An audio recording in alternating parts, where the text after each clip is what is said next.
All right, and we back on the forecast. So in New Jersey, a brother named Rashaun Washington, who was unarmed, was shot and killed by Vineland Police. So let's see what led to the shooting of this unarmed black man. We need to get that boulevard cleared.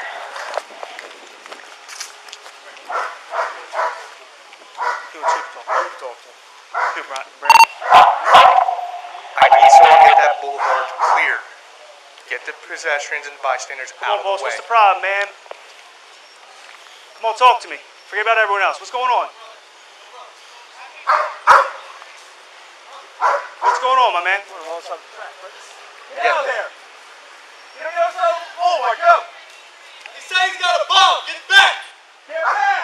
Stop walking. Stop walking. Show hands. Show hands. Stay back. Go. Stay back. Don't make me shoot you. Stay back. Give me that canister. Stay back. Don't do it. God damn it. Pull back. Pull back. Pull back. Pull back. Get him out. No. Stop. No. I need you back. I need you back. Really get him out. Need more units. Need more units. What's your seven?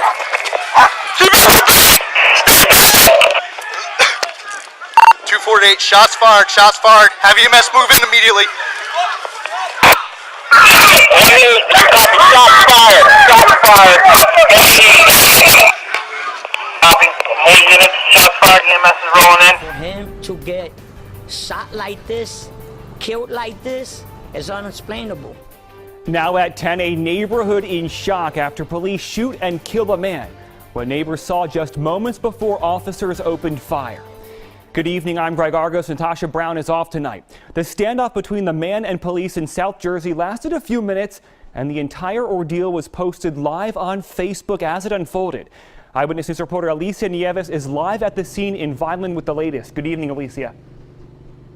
Good evening, Greg. We have that cell phone video that was streamed on social media, but are not showing it in its entirety because it is extremely graphic. I mean, it not only shows the moment that a man was shot by police officers, but it shows the man being bit by a canine dog after and then being cuffed as he bled out.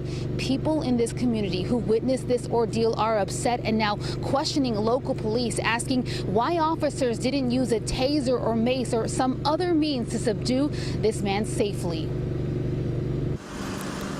A fatal shooting involving police in Vineland, New Jersey was captured on cell phone video. We blurred the actual shooting. Oh my God! But you can still hear the moment a Vineland police officer shot an unidentified man 3 times, killing him. And I live right there, not even 3 feet away. Jose Pagan watched the shooting unfold on West Wood Street just next door to his home. He says around 11 this morning, a man who did not live at the home next door began pacing back and forth outside it. Police were trying to calm the man down and appeared patient at first. They telling him to calm down, turn himself in, or whatever. And he said, no, he refused. He said, no, I'm not leaving here. Y'all gonna have to kill me. Pagan did not expect an officer to do just that minutes later. They should have not killed him because he didn't have no weapon, no shirt. He's showing the cops all he got is a bottle of water. What is most concerning to Pagan and other neighbors, including the woman who shot this video, Oh my God! was what the officer said as he pulled the trigger. And the cop yelled, bomb, a bomb, a bomb. And he shot him 3 times. Pam, pam, pam, pam. Where the bomb comes from? Ain't no bomb. You think if there would be a bomb, you don't think this whole block would have been evacuated? And per Attorney General guidelines, the local prosecutor's office is investigating this officer-involved shooting. Now, that office did confirm that the man shot here was killed and that the incident happened right around 11:22 this morning. But that office is not saying anything about whether a bomb was found on scene or if one was suspected at all during this incident. So this brother Rashaun Washington was going through some mental issues and suffering depression when somebody called the police. When they showed up, there was a 28-minute standoff. Now, in the video, pay attention to the guns that the police have. They had some military-issued police weapons, and they were out there just for a call about a suspicious person. Now, according to the police, Rashaun was asking for the police to kill him, which is not the police job.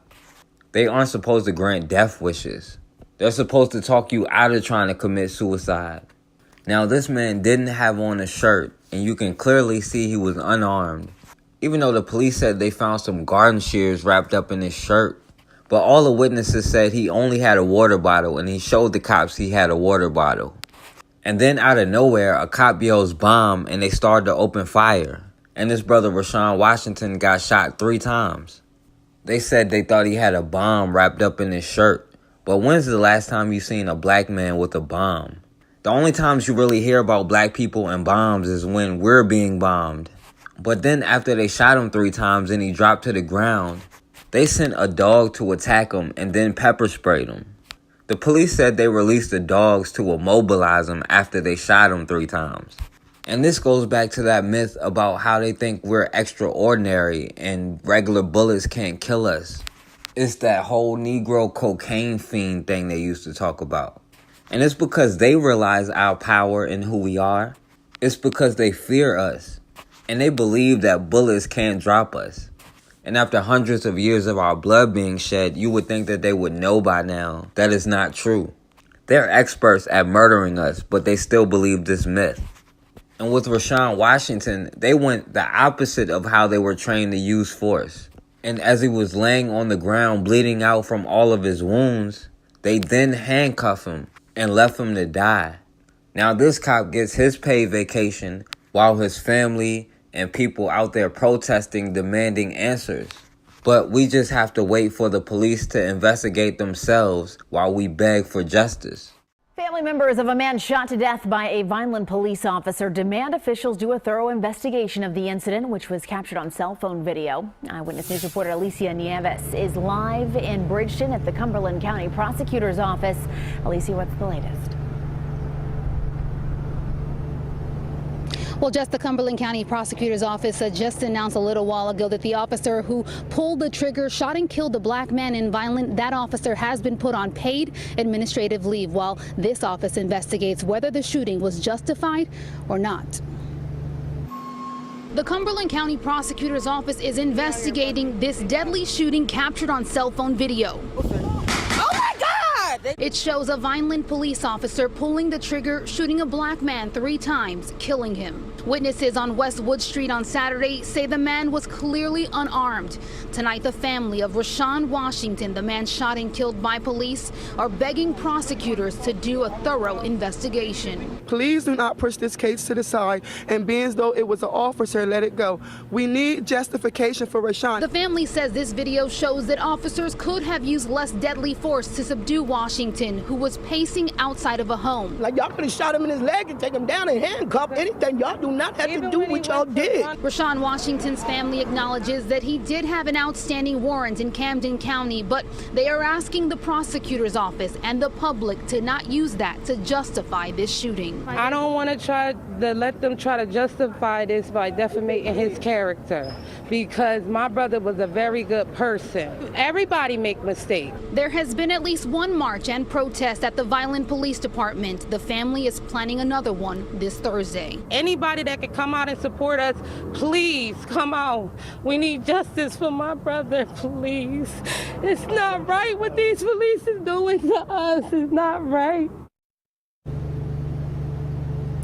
And according to court documents, Rashaun Washington was wanted on non-violent offenses. Also, according to court documents, Vineland Police are being sued civilly currently by the family of another man who was shot and killed by a Vineland police officer back in 2016. The family of Rashaun Washington say this is even more proof and evidence of why this prosecutor's office has to have a thorough and transparent investigation. Now, even though they're supposed to be investigating and they don't want to release any information, they don't want to be clear about what happened because it may affect the investigation, they were real quick to put out information about this brother Rashaun Washington. They tried to find out anything they could about this brother past. And they brought up a non-violent history. And even though they're still investigating, they're caping for this cop. They won't even release the cop who shot him name. The prosecutors are already saying they attempted to de-escalate the situation. They thought he had a bomb, so it was completely justified. But eventually, in this case, the cops were forced to release the body camera footage. The officer involved in the shooting has been placed on administrative leave. David Spunts live in Vineland tonight with a look at that body cam video. David? Jessica, that video is very tough to watch. It is graphic, a warning to our viewers, but there was just so much grief and pain among the family and friends of Rashaun Washington. In fact, tonight, about 100 people came out to march in his honor, calling for some sort of accountability at the police department behind me. This newly released body camera video is graphic and shows the final moments of Rashaun Washington's life. Stay back! Don't do it! The 37-year-old died Saturday after being shot by a Vineland police officer. Thursday evening, family and friends stood just feet from where Washington was shot at the corner of Wood and Northwest Boulevard. The mission tonight, justice, and to find out why Washington was shot. The crowd marched to police headquarters. All he did was joke around and have fun. Most of all, he just loved his kids. He was a good guy. He was a very good guy, and I'm gonna miss him. We want justice. The body camera footage shows one of their own shooting Washington. In addition to bullets, officers released a canine that bit Washington several times. Authorities also sprayed mace. The 37-year-old died soon after. They didn't have to kill my son, and after they shot him like that, they turned around and sprayed all that mace on my son. Why the hell they didn't spray that mace before they killed him? The video shows a 27-minute lapse from when the first officer arrives on scene to when the trigger was pulled. Authorities say they found a pair of garden shears on Washington. Authorities also say the man indicated he had a bomb. Washington's family members tell Eyewitness News he had an outstanding warrant in Camden County where he lived. We don't only get upset when it's an officer-involved shooting, but we get upset when it's crime against one another. Police here in Vineland are not talking. The investigation right now being run by the Cumberland County Prosecutor's Office. That's the agency that released that video that you just saw. We do, though, know, we don't know the name of the officer, but we know that officer that shot and ultimately killed Mr. Washington placed on administrative leave, which is standard procedure. Now, the police can talk about this brother's nonviolent warrants that he may have, but they normalize having a dog attack a man after they shot him and then pepper sprayed him. But it's all okay because they say so. And it's not just the cops that have been deputized. You have cases like what happened to the brother Frederick Taft. This brother was at a family reunion and was shot dead by a random white man in the bathroom. And after he killed this brother, he just walked right out of there and got away with it. Now the cops claim they don't know who it was or what motivation they had, even though you had witnesses say they saw white men sitting on a bench yelling racial slurs at black people. But when it comes to situations like this, all of a sudden their high IQ goes right out the window. And then all of a sudden they don't know anything. And then they turn around and call us violent. But if we were as violent as they say we were, we would never be in this situation in the first place, let alone for hundreds of years. They respond with more urgency than we do to maintain their position. Look at South Africa. The white people are ready to take up arms just because the government said they're going to take back the lands that's rightfully theirs in the first place. And those white people there are prepared to go to war. We've been subject to their rules and their laws for hundreds of years, and we still don't respond with as much urgency as we need to. We're still stuck on our tribal differences and pointing the finger at each other instead of at the root of all of these issues. But at the end of the day, if we don't learn how to protect ourselves, how to protect our elderly, how to protect our children, then this cycle is going to continue. For 57-year-old Frederick Taft. Fred did not deserve it. He still had a lot of life in him left. It was nothing but a racist hate crime. and this needs to stop. You go to the bathroom during midday and someone shoots you for no reason. Long Beach police say Taft was shot and killed in the park bathroom on Saturday afternoon. Deborah Posey was at the park with Taft and his family. She was leaving the bathroom as he was heading in. It would be their last conversation. And he turns into the men's restroom. When he turned that corner, it wasn't even 10 seconds, I heard the shots. Posey says the man was white and wearing a big hat that covered his face. He ran off before they could get a good look at him. According to the family, this park bench, a possible clue. It's been painted over since Saturday, but witnesses say 3 white men inscribed a racial slur against black people that morning. He didn't deserve this at all, just, it's cold-blooded murder. Maybe seconds after she went into the restroom, she heard shots. She ran out the restroom and she said, Frederick, oh my gosh, Frederick was in there. What did you do to Frederick? It's been 3 days since the murder of Corey Taft's father, Fred. The 57-year-old truck driver was shot to death in a public restroom Saturday during a family reunion at Pan American Park in Long Beach. The park is surrounded by churches, schools, and homes. Long Beach police have no motive and no suspect. My dad didn't have any enemies. He was a people's person, very kind-hearted man, and he got along with everybody. Everybody loved him. He didn't have any enemies at all. Fred Taft's only child wears a T-shirt with a photo of her and her dad. Corey Taft is scared because the gunman is on the loose. She says she's also worried that her father may have been targeted because of his race. After the killing, a coach shared with the family that his softball players have been harassed at this park. According to police, the gunman is a white man in his 50s, and detectives have not uncovered any evidence at this point to indicate a hate crime. None of my family never seen this coming. We just want closure. My dad didn't deserve this. A family friend who was in the women's restroom at the same time says she heard at least 3 shots. She ran out and says she saw the gunman walking away, but she never got a look at his face. She did see that he had a gun by his side and was wearing a big camouflage hat. Controversial land reforms in South Africa are raising tensions as the nation's white minority arms themselves to defend their farms against government seizures. One America's Christian Rhodes has a story. White South Africans are arming themselves to defend their properties in the wake of the land reform advanced by the black majority government of African National Congress, or ANC. This comes amidst a tidal wave of farm murders aimed against white landowners in the Rainbow Nation, and Afrikaners claim the government's inaction on violent crime and the planned expropriations fall in line with the ANC's far-left policies of white genocide. When you leave home, you can feel the animosity. It's like if you walk down a street, you can feel it's like your skin color depicts who you are, not your soul. This comes as the ANC is seeking to seize Afrikaner properties in both rural and urban areas. Most recently, ANC leaders, including South Africa's President Cyril Ramaphosa, reaffirmed their commitments to the land and property expropriations at a so-called land summit in Boksburg, Gauteng. The upcoming reform is simple. If you are white in South Africa and you own land, a farm or a city home, the government will take it away with no compensation for the sake of greater social justice. Without the redistribution of land, we will not be able to build a united South Africa. Without the recognition of the property rights of all our people, we will not overcome inequality. Meantime, South Africa's streets are mired in violent clashes between the police and the country's black majority, who demand the land expropriation reform advance faster.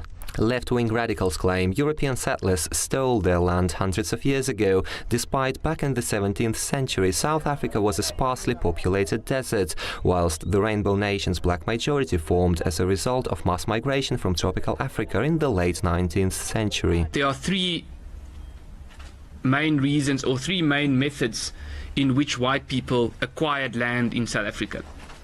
The first was that there were in fact empty pieces of land in South Africa, and this is not supposed to be a controversial fact. The second was negotiations and treaties, and this is also not supposed to be a controversial fact. And the third way, which is the most controversial, is the way the acquiring land by way of conquest. And that is something that has happened. It was also common practice among black tribes in South Africa at the time. The act is sparking outrage from the community. Eyewitness News reporter Anita Owens in Queen Village right now where this disturbing discovery was made. Anita. Well, Yuki and Jess, a neighbor just told me that he actually saw young children playing with that doll in the past several days. Many say that it is so unsettling and so uncomfortable that this happened not only at a playground, but also at the original burial grounds for an historic African-American church. People threw a doll up on a wire to depict a lynching. And on Thursday afternoon, Philadelphia firefighters had to remove that disturbing discovery from a Queen Village playground. A black baby doll hanged by a makeshift noose from a telephone wire. The symbol itself, depicting a lynching, is just a horrible, heinous act that sends chill and fear through the African-American community. Rue Lando, executive director of the city's Commission on Human Relations, says she's noticed a rise in incidents like this. There's been an uptick since the November 2016 election, and we have just seen each week more acts of hate and bias throughout our city. Police Commissioner Richard Ross came to the playground at 4th and Queen Streets, vowing to channel resources into finding the culprit. It's just very sad in 2018 that we're still dealing with behavior like this and mindsets like this. Lando adds the answer is unity. Just gotta keep coming together and keep being strong. Now, the mayor's office released a statement that reads in part, quote, "The city will do everything in its power to bring the people responsible to justice for this disgusting act." Investigators hope that nearby surveillance cameras will lead them to the culprit. Meantime, the FOP is offering a $5,000 reward for any information leading to an arrest and a conviction. A shocking display of racism at a local hotel is creating a stir on social media and could soon spark legal action. I'm Brad Stevens. And I'm Ellen McNamara. We want to warn you, though, some people may find the image offensive. Betsy Webster is live at the Adams Mark Hotel right now near Arrowhead with the story you will see only on KCTV5. Betsy. Well, Ellen, a Kansas City, Missouri lawyer sent us some information today about this photo I'm about to show you. She says this is something that a white supervisor placed in an employee common area in this Adams Mark Hotel. Now, the image is of a doll dressed to look like an African-American slave hanging from a noose fashioned from a plastic shopping bag. The lawyer says she got the photo directly from the phone of the young man who took it last week while working at the hotel. She wouldn't say if the man still works there, if he notified that supervisor's manager, and if so, how the management responded. She told me she plans to release more information on the case on Wednesday, when she also plans to announce details about a rally in support of this man and against this behavior. She says this happened on the 21st, last Tuesday, and 2 or 3 days later, the man came to her for legal advice. I was deeply disappointed and outraged that in 2015, in a city that I love, that there could be such blatant intolerance and racism that was present in a workplace. Now, we did reach out to Adams Mark Hotel, both this hotel and the corporate office, when we got this news just a few hours ago. We left several voicemails. We have not yet heard back at this hour. Latest racial incident involving a Wake County school has the principal pursuing criminal charges. CBS North Carolina obtains this photo showing the doll hanging from its neck alongside the sign, "Make Wakefield Trip Again, #SmartLunch." CBS North Carolina's Robert Richardson is live outside the school. And Robert, what can you tell us about this incident? Well, Sharon, I talked with several students when school dismissed for the day, and all of them were furious about what happened. They want the culprits caught and punished. If you look right over there, you can see the front entrance to the school. And this morning, when students arrived, hanging on the front wall was a dark stuffed animal. Students interpreted it as a representation of first-year principal Malik Bazell. The banner next to it referred to former principal Trip Creighton and the extended Smart Lunch period, which Bazell eliminated in October. But several teens told me this wasn't just an attack on Bazell. It was a threat against all African Americans here. I didn't even know how to feel. I was livid. Like, it just, someone really would do that. Like, you have that much hatred in your heart to do that, a physical representation of racism. Principal Bazell sent out a letter about what he called an offensive act and asked parents to talk to their children about living and working together. During the last period of the day, school administrators met with a few students from each class in a forum to discuss what happened. And coming up at 6, you'll hear from some of the students who attended the forum about what they want to see happen next.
Smoke here, you're gonna have me kicked out?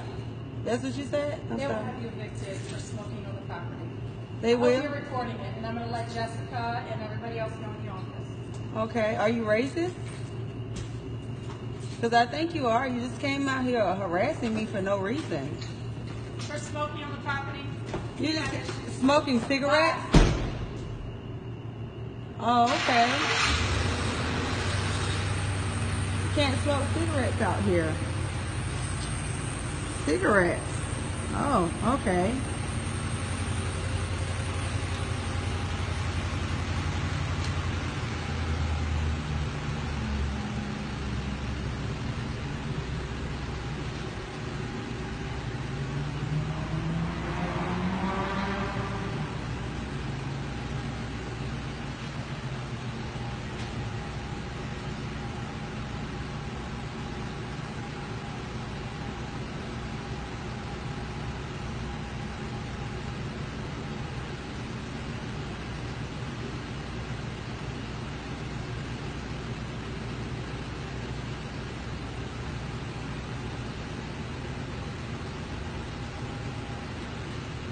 Standing out in the parking garage, smoking a cigarette, which I dumped down there.